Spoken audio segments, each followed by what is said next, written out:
É chocante perceber que muitas vezes um simples sim ou não pode carregar mais peso do que um discurso inteiro. Afinal, quem nunca se viu preso entre promessas quebradas, palavras vazias e compromissos que desapareceram no ar? Quantas vezes você acreditou em alguém, confiou de coração, mas foi surpreendido pela falta de coerência entre o que se fala e o que se faz? Essa dor não é apenas social, é também espiritual, porque toca a essência do relacionamento entre o ser humano, Deus e o próximo. E se eu te dissesse que existe uma forma de blindar sua vida contra manipulações, mentiras e enganações? Que existe um princípio tão simples, mas ao mesmo tempo tão poderoso, que pode transformar a forma como você se relaciona com as pessoas e até mesmo com a sua fé? Hoje, você será conduzido por uma jornada que vai do desconforto da dúvida até a clareza da integridade. Vai descobrir por que Jesus colocou tanta ênfase nesse princípio, como ele expôs as distorções religiosas da época e de que forma isso ainda ecoa na nossa sociedade atual. No fim, você não apenas entenderá o peso das palavras, mas experimentará a leveza de viver uma vida em que o seu sim é verdadeiramente sim, e o seu não é inegociavelmente não. Naqueles tempos em que a palavra valia mais que qualquer contrato escrito, prometer algo diante de Deus era colocar a própria alma como garantia. Imagine um povo que, ao jurar, não apenas se comprometia com outra pessoa, mas assumia diante do Criador a responsabilidade de cumprir o que dizia. Não havia espaço para talvez, porque a palavra era a ponte entre a honra e a fé. Esse peso do juramento revelava o quanto a vida comunitária dependia da verdade como alicerce. Ser testemunhado pelo céu não era brincadeira. Quando alguém afirmava algo, usava o nome de Deus como selo de autenticidade, e todos sabiam que quebrar tal promessa seria como zombar do próprio Senhor. Isso trazia respeito, mas também temor. Havia naquele gesto um reconhecimento de que não se pode manipular o sagrado, pois a mentira gera rachaduras que corroem qualquer relação. E é nesse cenário que entendemos o impacto das palavras de Jesus. Não se tratava apenas de formalidade religiosa, mas de algo que sustentava o tecido social de Israel. O juramento, em sua essência, não era apenas um compromisso legal, mas um elo espiritual que preservava a dignidade de cada pessoa. A confiança era o combustível da convivência, e sem ela a sociedade mergulhava em desordem. E é justamente nesse pano de fundo que nasce a crítica de Cristo à corrupção dessa prática, abrindo caminho para algo ainda mais profundo. Mas o ser humano, astuto e muitas vezes desconectado da essência, encontrou brechas para escapar da responsabilidade. Em vez de jurar diretamente pelo nome de Deus, começou a usar substitutos. Céu, terra, Jerusalém. Soava piedoso, como se fosse humildade, mas na verdade era um truque para escapar do peso do compromisso. Era como quem assina um contrato em letras pequenas esperando que ninguém leia. Essa esperteza religiosa não enganava o olhar divino, embora confundisse os homens. Quem jurava por Jerusalém, mas não por Deus, pensava estar se protegendo de cobranças maiores. Só que, ao fazer isso, criava um sistema de palavras vazias, onde a confiança era corroída por dentro. Era uma fé de aparência, um verniz espiritual que escondia a vontade de manipular. E quando a verdade se dilui, a mentira ganha palco e destrói a pureza da fé. O que parecia apenas uma troca de palavras se tornava um abismo entre a honestidade e a manipulação. Ao substituir Deus por símbolos criados, os homens tentavam relativizar a verdade e transformá-la em moeda de conveniência. Era como construir uma casa em areia. Por fora, até pode parecer firme, mas na primeira tempestade, desmorona. Contra isso, Jesus ergue sua voz, lembrando que tudo, céu, terra, Jerusalém e até a vida, pertence ao Criador, e nada escapa do olhar daquele que é o verdadeiro testemunho. Curiosamente, aquilo que deveria ser um instrumento de confiança acabou se tornando uma arma de engano. Imagine alguém prometendo algo e depois dizendo: "Ah, mas eu não jurei por Deus, apenas por Jerusalém." Essa artimanha transformava o juramento em um jogo de palavras, onde a verdade era relativizada conforme a conveniência. O que deveria garantir segurança passou a ser um mecanismo de fraude, corroendo as bases da convivência saudável. A manipulação dos juramentos indiretos permitia que pessoas escapassem da responsabilidade sem parecerem mentirosas. Era um teatro religioso em que se usavam palavras espirituais para mascarar intenções egoístas. Isso se refletia em negócios, amizades, até dentro da família. Quantas vezes hoje vemos algo semelhante? Pessoas que juram pela vida dos filhos ou dizem: "Juro por tudo que é mais sagrado", mas no fundo não têm a menor intenção de cumprir. Essa distorção criava um clima de insegurança coletiva. Ninguém sabia em quem realmente confiar. As relações, que deveriam ser baseadas na palavra e no caráter, tornaram-se frágeis, dependentes de explicações, de detalhes, de cláusulas ocultas. É como caminhar em um chão de vidro. A qualquer momento tudo pode quebrar. Jesus percebeu esse vazio e decidiu expor a mentira escondida por trás de tantas formalidades religiosas. Jesus não deixou essa situação passar em branco. Ele revelou que jurar pelo céu, pela terra, por Jerusalém, ou até mesmo pela própria cabeça, era inútil, porque tudo já pertence a Deus. Não existe um espaço onde o Criador não esteja presente como testemunha. Ao mostrar isso, ele desmonta a lógica enganosa daqueles que achavam que poderiam manipular a verdade apenas mudando as palavras. A firmeza de Cristo soava como um raio de luz em meio às sombras da religiosidade distorcida. Sua mensagem era clara: basta de artifícios, basta de brechas, basta de tentar domesticar o sagrado para servir aos próprios interesses. A integridade não pode ser terceirizada para símbolos. Ela nasce no coração de quem realmente teme a Deus. E quando esse temor é verdadeiro, não há necessidade de adornar a fala com juramentos pomposos. Com isso, Jesus não apenas corrige uma prática, mas chama cada pessoa para um novo padrão de vida, simples, direto e transparente. Ele mostra que a verdade não precisa de maquiagem, nem de artifícios religiosos para ser validada.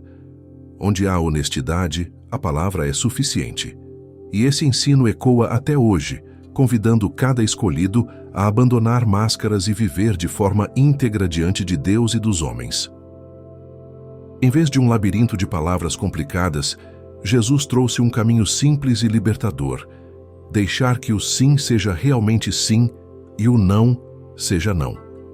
É quase desconcertante como algo tão direto pode transformar completamente a maneira como vivemos.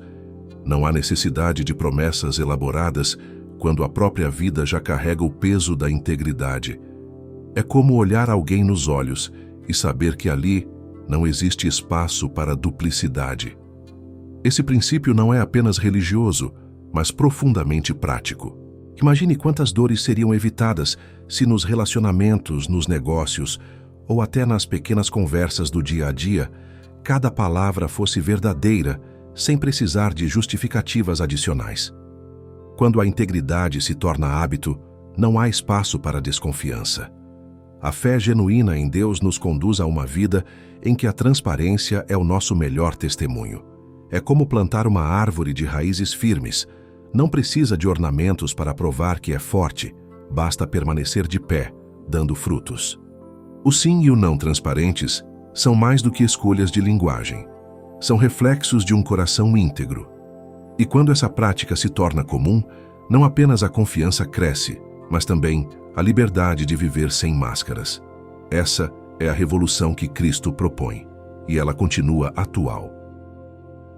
Imagine uma sociedade em que ninguém precise usar o nome de Deus como moeda de persuasão, onde a confiança se sustenta por si mesma, sem precisar de reforços artificiais. Foi exatamente isso que Jesus apresentou: um horizonte onde a fé não serve de pretexto para manipular, mas para edificar relacionamentos saudáveis. um lugar onde a espiritualidade é vivida na prática e não usada como desculpa para enganar. Quando a honestidade se torna a norma, não há necessidade de juras, contratos cheios de brechas ou justificativas intermináveis. A vida se torna leve, porque cada palavra dita já carrega o peso da verdade. Esse é o retrato de um mundo em que os discípulos entendem que ser escolhido significa refletir a luz de Deus na maneira mais simples e poderosa, sendo verdadeiros. E esse retrato é um convite para cada um de nós hoje. Não é utopia, é possível. Começa dentro de casa, com promessas cumpridas, compromissos honrados e palavras que carregam verdade sem maquiagem.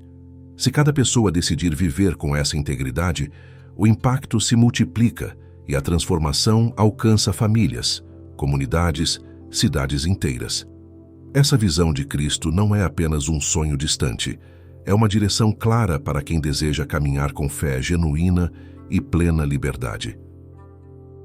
Desde o início, a humanidade foi enganada por palavras distorcidas. A serpente no Éden não precisou levantar uma espada, apenas usou uma frase maliciosa para abalar a confiança que o homem e a mulher tinham em Deus. Esse detalhe revela como a mentira tem poder de criar caos, mesmo quando parece inofensiva. O veneno não estava apenas na fruta proibida, mas no engano que contaminou a mente. Assim também acontece quando alguém usa palavras para manipular. É o mesmo espírito da serpente, que troca a clareza pela confusão e cria brechas para destruir relacionamentos. As consequências podem ser devastadoras: amizades rompidas, famílias divididas, sociedades inteiras abaladas. A mentira não gera apenas mal-entendidos. Ela abre espaço para que a desconfiança corroa tudo o que foi construído com esforço. O alerta de Jesus, ao denunciar juramentos manipuladores, é uma retomada desse episódio no Éden. Ele mostra que cada vez que brincamos com a verdade, repetimos a lógica antiga que afastou o ser humano do Criador. Não é apenas um detalhe de linguagem, mas uma escolha que define se caminhamos na luz ou se damos espaço à escuridão. A fidelidade às palavras é, portanto, uma arma espiritual contra o engano. Quando Jesus fala sobre juramentos, ele não descarta a Torá, mas revela a essência que estava por trás dela desde sempre. Os mandamentos não foram dados para criar burocracias religiosas, mas para ensinar que a vida com Deus é construída sobre a fidelidade. A lei sobre promessas não era um peso, e sim um guia para lembrar que cada palavra tem valor diante do Criador e do próximo. A grandeza dessa sabedoria está em mostrar que a integridade é maior que qualquer ritual. Cumprir um juramento não era apenas uma formalidade, era um ato de amor e de justiça. Honrar a palavra era reconhecer a dignidade do outro e refletir a própria imagem de Deus. Nesse sentido, ser verdadeiro não é apenas cumprir regras, mas alinhar a vida ao coração divino. Jesus leva essa sabedoria ao ápice, mostrando que não basta apenas evitar a mentira, é preciso viver na verdade plena. Ele revela que manipular palavras para escapar de responsabilidades é, na prática, desonrar a Deus. Por outro lado, ser íntegro e transparente em tudo é uma das formas mais belas de adoração. Essa é a verdadeira espiritualidade. Um coração tão conectado ao Senhor que não precisa de adornos para ser confiável. Pouca coisa foi tão revolucionária quanto o discurso de Jesus no alto do monte. Ele não apenas transmitiu ensinamentos, mas apresentou um estilo de vida que virava o mundo de cabeça para baixo. Ali, ele mostrou que o relacionamento com Deus não se mede por rituais vazios, mas pela forma como tratamos o próximo. Em vez de oferecer fórmulas religiosas, trouxe exemplos práticos, tocando no coração do que realmente importa: honestidade, compaixão e fidelidade. Dentro desse sermão inesquecível, ele explorou 6 situações que revelavam como viver de maneira íntegra. Quando chegou ao ponto de falar sobre juramentos, ficou claro que a intenção não era discutir formalidades, mas a essência do caráter humano. Para Jesus, a vida justa não dependia de discursos bonitos, e sim de atitudes que correspondessem à verdade. Era como dizer: quer viver com fé verdadeira? Então deixe que sua palavra fale mais alto do que qualquer promessa solene. Ao mencionar os antigos mandamentos, Jesus trouxe à memória um mosaico de passagens da Torá que apontavam para o mesmo princípio: cumprir o que se promete. Ele não estava inventando nada novo, mas revelando a profundidade de algo que o povo já conhecia. Cumprir juramentos diante do Senhor sempre foi visto como ato sagrado, pois quem falhava em manter sua palavra feria não apenas o próximo, mas também a honra de Deus. A sabedoria da lei estava justamente em lembrar que a promessa não pode ser usada como moeda de troca ou ferramenta de manipulação. Quando Jesus evoca essas passagens, ele denuncia que muitos já haviam transformado um ato sagrado em formalidade vazia. A força da sua mensagem é mostrar que, mais do que decorar mandamentos, é preciso vivê-los.